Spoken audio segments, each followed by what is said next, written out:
其实就说到我们的第三个观察，就是呢，当你发生了争吵，这个观察可能会重复很多很多次出现，我们把它统称为一类，就是当争吵了怎么办，产生了矛盾怎么办。其实我原来看那个亲密关系那本书啊，他是这么说的，他说很有意思的一点呢，就是人们发现同性婚姻争吵的次数比较少，因为呢，大家其实心里并没有抱持着说 OK 你跟我是不同的性别，比如说啊，我觉得有一本书不是说男人来自火星，女人来自水星吗？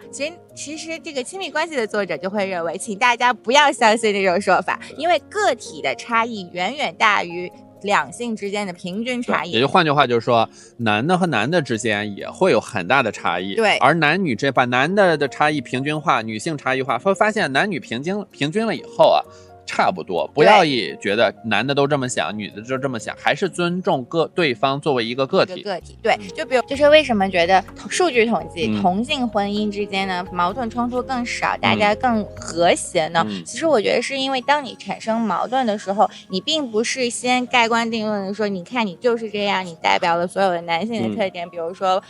直男，或者是不去感受情绪，而更多的是去感受这种理智。而同样女性，你可能也会说，你看女生就是情绪化，就是给我们戴了很多的帽子。就是而同性婚姻，他们会认为就事论事，或者我就个体论个体，因为你这个人的特点，因为你这件事儿的特点，我们来去沟通一下。所以我觉得就是有一句话开玩笑说，下一次老公或者男朋友跟你吵架的时候，也请把他当女性，就不要认为男性就一定是什么样的一个思维定式，而是真的去从他本身这个特点来去分析。还有就是我觉得不需要去，作为女性来说，不需要去真的觉得你必须要来哄我，你必须要来是真的道歉，你爱我的方式或者你爱我的表现就是你能够给我台阶下，然后不管谁对谁错，先把我情绪给稳定下来。其实这也是一个我觉得是小说电视剧给大家的一种错误的预期，就觉得男的只有这样做他才是重视你，或者他才是体贴你。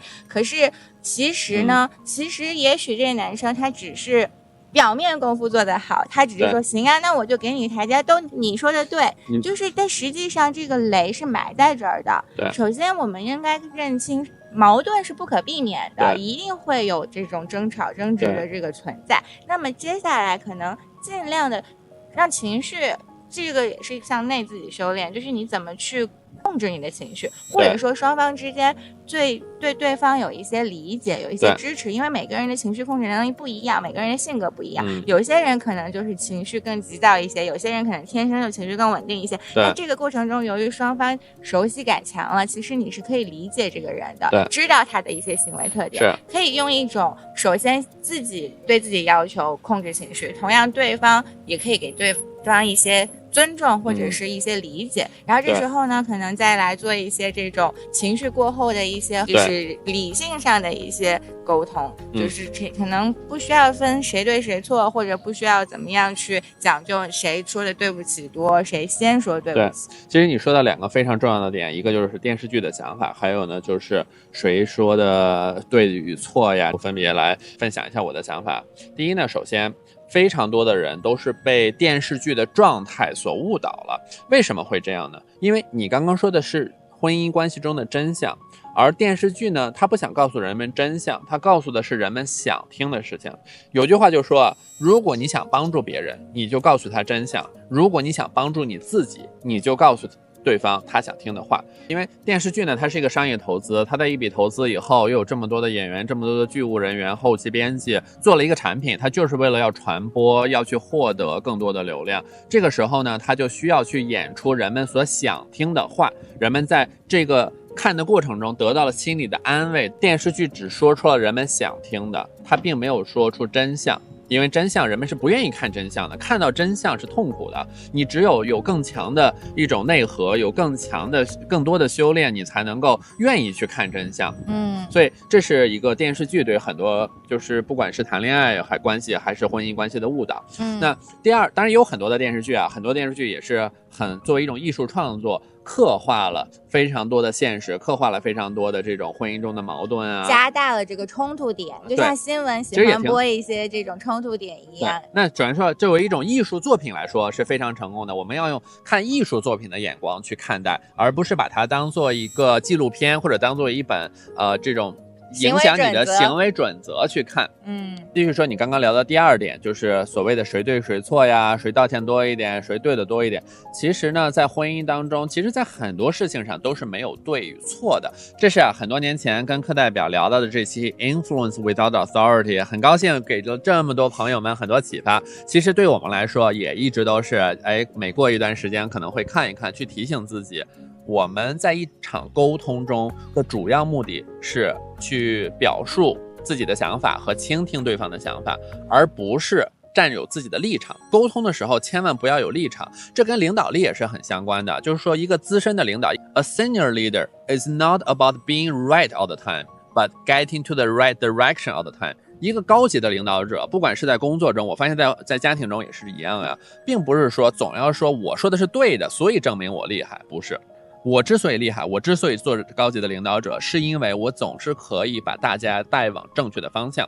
因为有很多的领导者，不管是在工作还是在家里，认为我得说的对才有面子，才能配得上我领导的身份，这是很危险的想法。那么在公司也发现有一些部门的领导，他呢做了一些决定，然后呢很想要突出自己决定的总是很正确，于是呢他甚至在衡量标准上，在选择 KPI 有 OKR 或者是这些衡量标准上去凸显出他的方向是正确的。其实呢这给公司造成了更大的损失，而这也恰恰的说明了他不适合做一个 senior leader。 因为在家里面，在公司，在企业，在商业上，一个真正资深的领导者是应该说，我没有立场，首先我可以贡献我的想法，我也愿意倾听你的想法，我的使命是什么？是把大家带往对的方向去，而不是证明我是对的。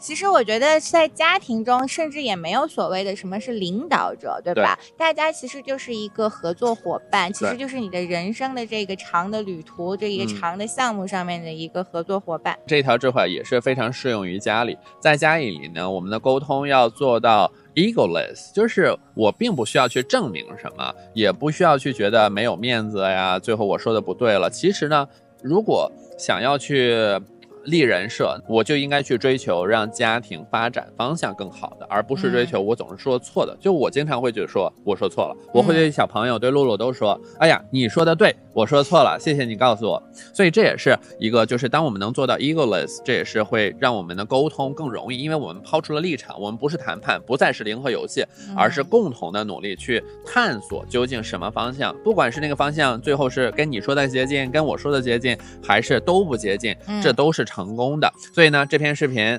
Influence Without Authority 可以推荐大家常看常新。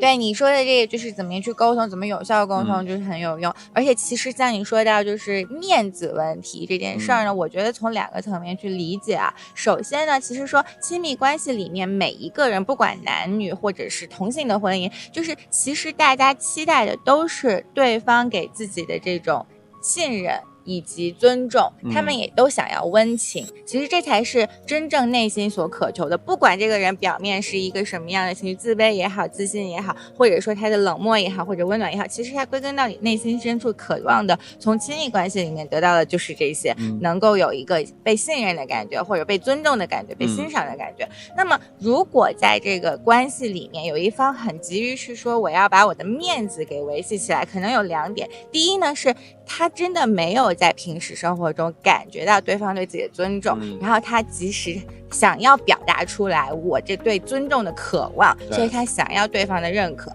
那这时候伴侣可能就需要去反省一下自己的行为，你跟这个人在一起，你是不是天天去指责他，天天抱怨他，你是不是忘了当初跟他在一起的这个初衷，把他的闪光点给抹灭掉，觉得理所应当，而更多放大的是他的一些可能你觉得还不满足的地方，而且渴望他去改变。这个是第一点，可能他真的需要得到认可。还有一点呢，是要从自己内心身上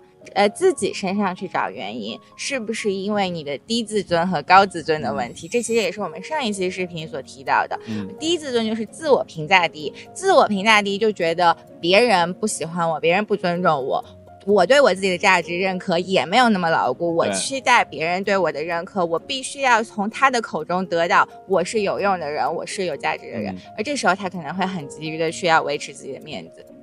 对，我记得在你过生日的时候，去上一年生日，你说要修行一种力，屏蔽力。对，屏蔽力，就是说当时露露说了一段话，我印象非常深刻，就是说不要在别人心目中修行自己，你要在自己心目中修行自己。当你不断的去追求其他人的认可，在意其他人的看法，你就把你的修行放到了以别人的心目中为标准，这也就会出现其中的你说的那一种情况，就是需要对方的不断的认可，接受不了对方对自己的否认或者是否定。那咱们其实到土耳其的伊斯坦布尔的时候啊，在蓝色清真寺，很美的一座清真寺，我翻开了一本书，讲伊斯兰文化、伊斯兰哲学与理性的思考。他说里面有一句话，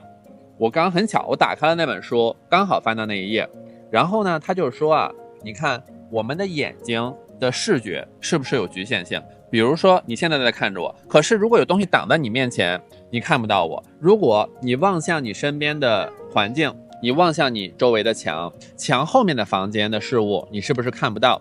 那本书上就说呢，我们的眼睛看不到墙后面的东西，并不代表那些东西不存在。同样的，我们心里也有一堵墙，我们心里理解不了，我们每个人心里都在周围建了一束墙，墙外面的事情自己理解不了的，并不代表它不对，也不代表它不存在，只是暂时自己心里内心还看不见而已。所以这对我的很大一个启发就是说，墙会挡住我们的眼睛，同样我们心里也有墙会挡住我们的内心。当我们真的去意识到墙的存在的时候，也许就会更好奇的站起来走几步，也许走到拐角处突然就看见了。内心呢也是放下自己的刚刚说的立场，一定要放下立场与执念，把内心挪起来走几步，也许突然就理解了对方说的话了。其实这个还是归根到底一个最自我认知，其实还解释是一种开放心态。开放心态就是你其实你刚开玩笑说自己立人设，我们也说有一种说法是不要有人设，你要让自己长期处于一个像水一样可以有不同的形态，不同的形状，你可能有你自己欣赏或者自己喜欢的一种状态，比如说你是一个阳光的人，或者是你是一个充满活力的人，这是你想要成为的自己。但同样你也可以允许自己有不一样的心态，就是有时候维持一种自己的人设，然后同时在伴侣心中担忧对方是不是这么评价自己，这么看自己，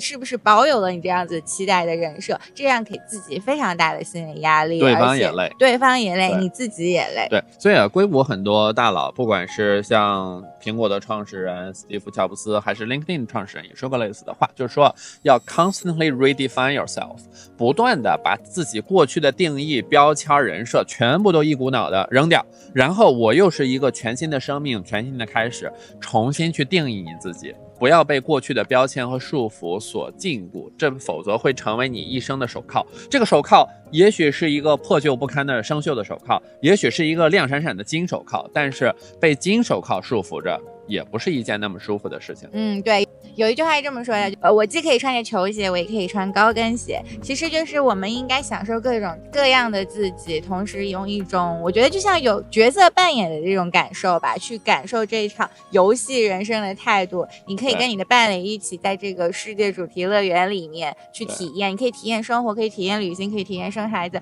可以体验不同的状态的自己，就是把自己的这种状态调整是很灵活，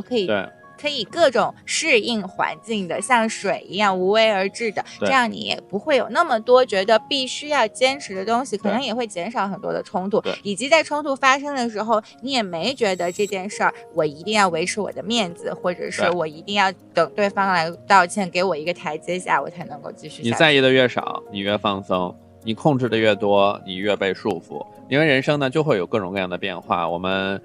结婚了以后会有搬家，会搬到新的地方，职业上会有变化，有好的变化，有时候升职，有坏的变化，这个各种各样的变化都有，对吧？然后呢，那后来你是说生孩子，那生孩子其实对于婚姻来说也是一个很大的变化。对，这就顺着引导了我们的另外一个关卡，就是生孩子以后的两个人的关系。